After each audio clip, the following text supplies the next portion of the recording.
Focus on U.S.-Israel relations today as Israeli President HERZOG becomes the second Israeli president ever to address a joint session of both U.S. houses. He's been meeting with President Biden and the Secretary of State Antony Blinken as he enters the second day of his two-day trip to Washington. All the details in this next report. A show of just how close Israeli-U.S. ties can be, Israeli President HERZOG speaks to press after his meeting in the Oval Office. Indeed, President Biden reiterated his ironclad commitment and his utter friendship and love of the State of Israel and his support for the State of Israel. And we discussed thus many issues, including the Iranian nuclear threat and the operations by Hezbollah to flare up the region, as well as our ironclad alliance on security, including the ability to build regional cooperation and move forward on the circle of peace. A snapshot shows President Biden pledging continued support. America's commitment to Israel is firm, and it is ironclad.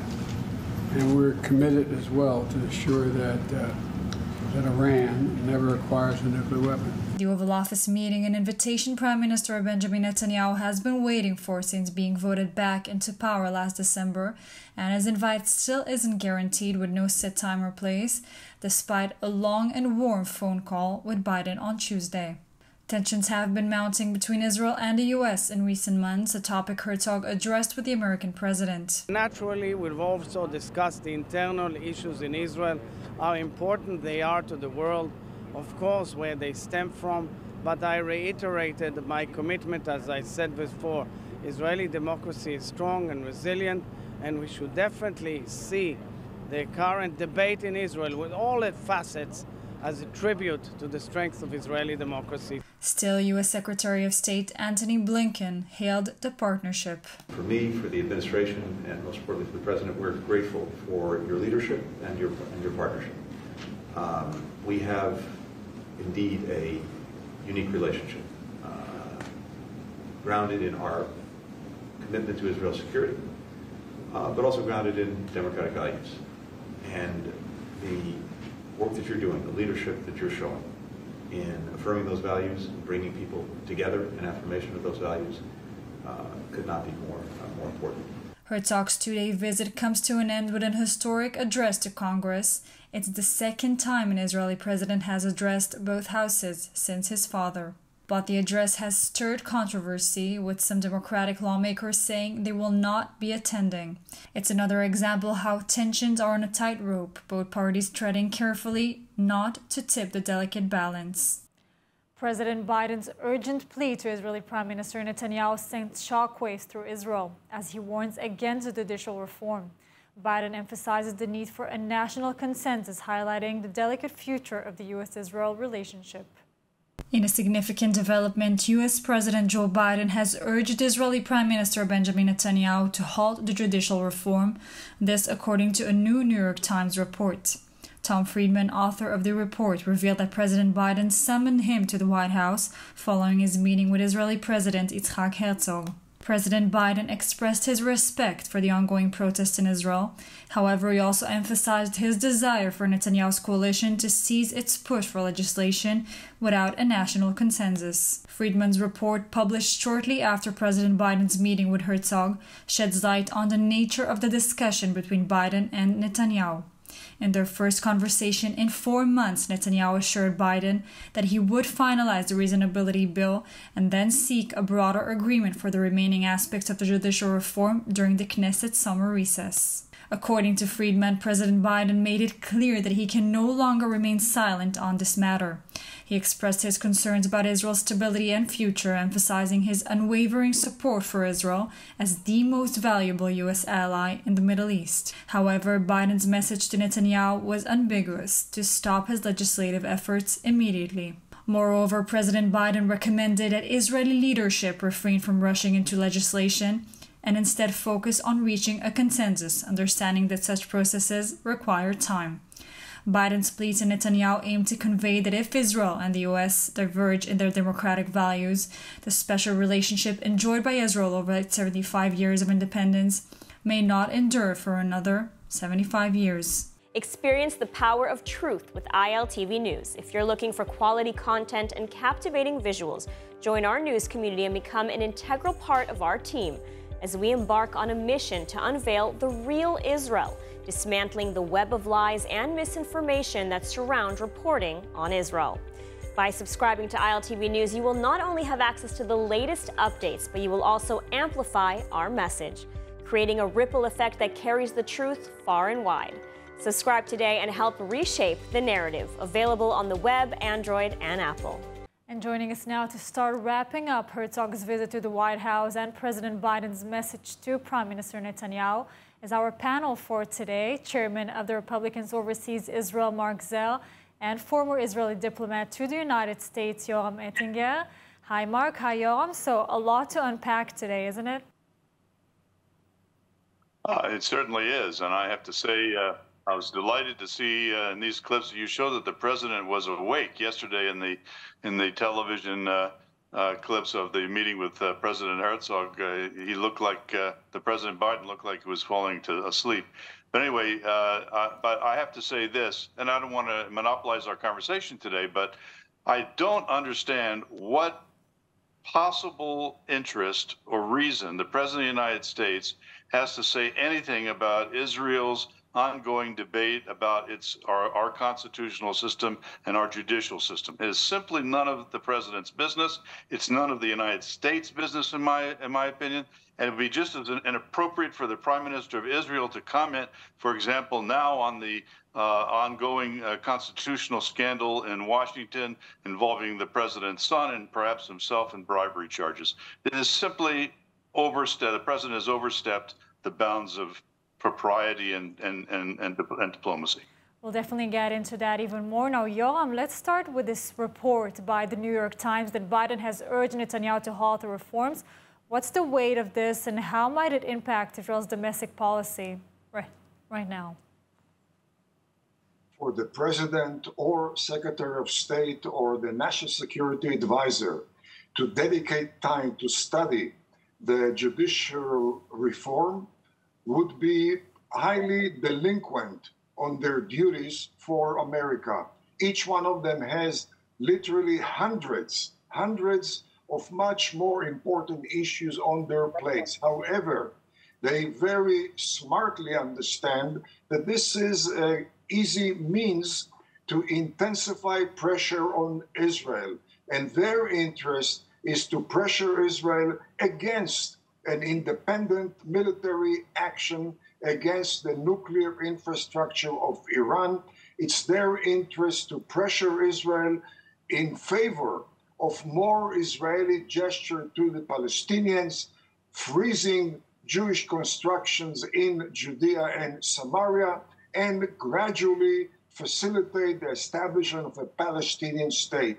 For Israel to accede to any of the American demands on Iran or on Judea, Samaria, would be self-defeating and would generate more and more pressure at the expense of both the U.S. and Israel.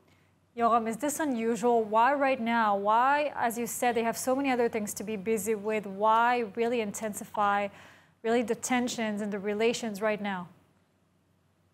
Well, again, this is an excuse to intensify pressure. It's not the merit of the judicial reform, which absolutely does not concern them, certainly does not amount to a top priority. And secondly, it's blown up by reporters such as Tom Friedman, who has never been not only an ally of the Jewish state, but has never been consistent with Middle East reality. Anybody who studies the reporting by Tom Friedman knows that he has been systematically wrong on Middle East affairs. He embraced Arafat as a freedom fighter. He embraced Bashar Assad as a potential moderate leader. He embraced Saddam Hussein as the enemy of my enemy is my friend.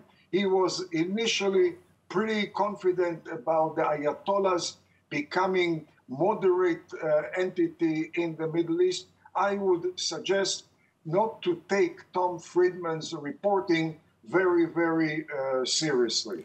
We definitely know Tom Friedman isn't the best ally and best friend of Israel. Now, Mark, taking it back to Herzog's visit in Washington, how do you assess the two-day trip to Washington? I mean, Iran was mentioned a lot, but it felt like Israel's domestic policy was really at the forefront. Well, as I said, that unfortunately is true. The fact that the President of the United States ventured into Israel's domestic policy and political situation is offensive. But as I see, President Herzog, who's a very respectable leader, I know him personally and have a great deal of regard for him. He's there basically as a surrogate for the Israeli government, and he went to Washington with clear instructions from the Prime Minister and the Israeli government about what issues he would be addressing. And I fully agree with Yoram about the fact that the timing of this visit and particularly the Tom Friedman reports in the New York Times shows that the President of the United States really is not in control. He is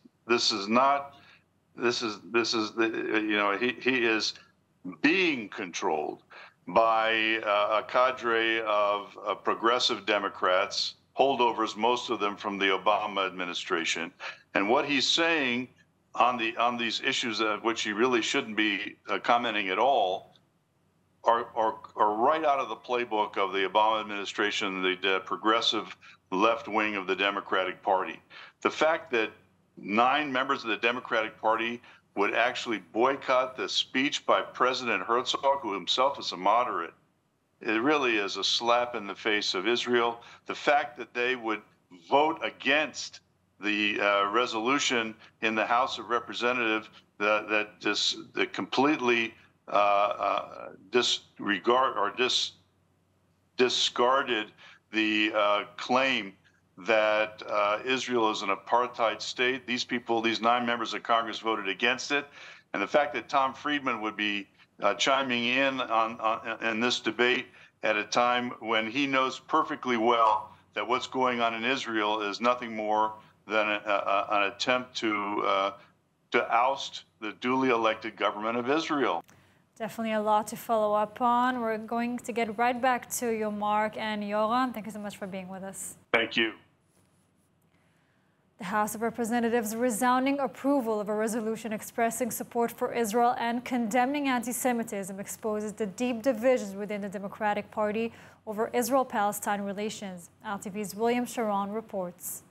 The House of Representatives have passed a resolution expressing support for Israel and condemning anti-Semitism. The resolution was triggered by controversial remarks made by Representative Pramila Jayapal, causing division among Democrats regarding Israel-Palestine relations. The resolution approved with an overwhelming vote of 412 to 9, signifying that Israel's not a racist or apartheid state and denounces all forms of anti-Semitism and xenophobia. It also reframes the unwavering support and partnership between the United States and Israel. Among the 9 Democrats who voted against the resolution were Representatives Alexandra Kozno-Cortez, Rashida Tlaib, Jamal Bauman, Summer Lee, Ilhan Omar, Cori Bush, Andre Kursin, Dalia Ramirez, and Diana Persley, many of whom are members of the Progressive Squad.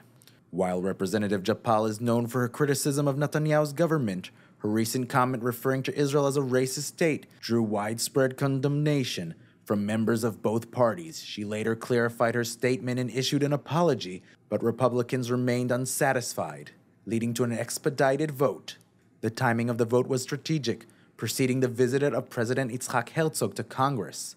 Several progressive lawmakers, including some who have voted against the resolution, announced their boycott of Herzog's speech. This resolution echoes past efforts by the House to address anti-Semitism, including a resolution passed in 2019 condemning various forms of bigotry, including anti-Semitism. In February, Republicans voted to remove Representative Ilhan Omar from the Foreign Affairs Committee due to her controversial remarks on Israel. The vote was along party lines, with Republicans arguing that Omar should be removed for her past comments against Israel. House Speaker Kevin McCarthy defended the decision to remove Omar from the committee, stating that her past statements demonstrated her unfitness to represent the U.S. on the House Foreign Affairs Committee. Omar, however, expressed her determination to continue her work regardless of the outcome. Bipartisan Congress members unite to tackle Palestinian Authority's Pay for Slay scheme and urge action from U.S. State Department. ILTV's William Sharon has more. In a bipartisan effort, 30 Democratic and 20 Republican members of Congress have written a letter to Secretary of State Antony Blinken, requesting an update on the U.S. government's plan to end the Palestinian Authority's controversial Pay for Slay scheme. Under this scheme, known as the Martyrs Fund, terrorists are rewarded with monetary payments for carrying out acts of terror. Currently, the scheme costs the Palestinian Authority $300 million annually, accounting for 8% of its budget. The United States suspended funding to the Palestinian Authority in 2014 due to its refusal to abandon the program. In 2018, the U.S. Congress passed the Taylor Force Act, aimed at dissuading the PA from incentivizing terrorism. The congressional members expressed deep concern over the recent surge in violence, with Israeli civilians falling victim to terrorist attacks. They highlighted the celebration of cold-blooded murderers of Israelis. The letter emphasized the Palestinian Authority's refusal to condemn these killings and called for an end for the Pay for Slay program. The congressional members acknowledged the administration's shared view that supporting terrorism and treating the martyrs' payment system as a social warfare is unacceptable. However, they pointed out that despite Taylor Force Act being signed into law 5 years ago, the PA continues to bolster the Martyrs Fund. They urged the State Department to update Congress on negotiations to end the program and called on the administration to address the issue with Palestinian officials. Now back to our guest, Chairman of Republicans Overseas Israel, Mark Zell, and former Israeli diplomat to the United States, Yoram Ettinger. Yoram, back to you. Your take on the U.S. effort to end the PA's payment to families of terrorists. How serious is it? How much of a priority is it? And how important is it?